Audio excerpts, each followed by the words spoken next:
Have you ever wondered how photographers get shots like these? The secret sauce is shutter speed. A camera has this thing called an image sensor, which allows it to see light and then produce your image. The image sensor has a door which opens and closes, allowing in light. This is known as the shutter. Shutter speed controls the amount of time that door stays open, exposing the image sensor to light. I want you to imagine a game of peekaboo. Peekaboo. Shutter speed is the amount of time your hands reveal your eyes, allowing you to see light. This is exactly what a shutter does to a camera sensor. It plays peekaboo to allow the camera to see whatever it is it's looking at. The shutter is also the reason why you hear that classic ka-chick noise every time a camera takes a photo. It's the shutter opening and closing the image sensor. Shutter speed on the camera is determined based on how many seconds you want the shutter to be opened.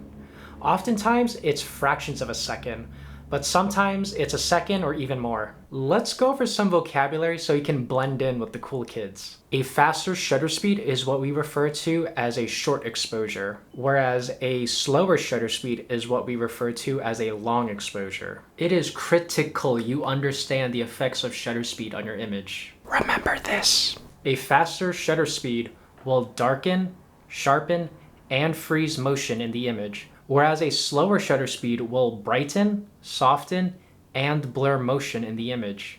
Shooting at slower shutter speeds will also cause a flaring effect with point lights. A magic number I want you to remember, and you better remember this like your life depends on it, is 1/60th of a second. That is the level where motion blur gets introduced. The 1/60th shutter speed is also the level where you're gonna start seeing noticeable motion blur from hand holding a camera. To fix this issue, I recommend using a tripod to steady the shot.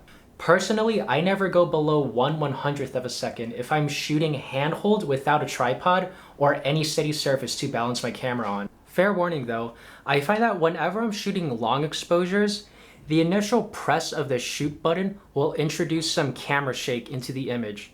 So what I recommend you do to get around this, put your camera on a tripod, put it on a 2-second timer, then press the shoot button, back up, step away for 2 seconds. The camera will take the image by itself without that introduction of the camera shake. With that said, it's one thing for me to be talking about shutter speed.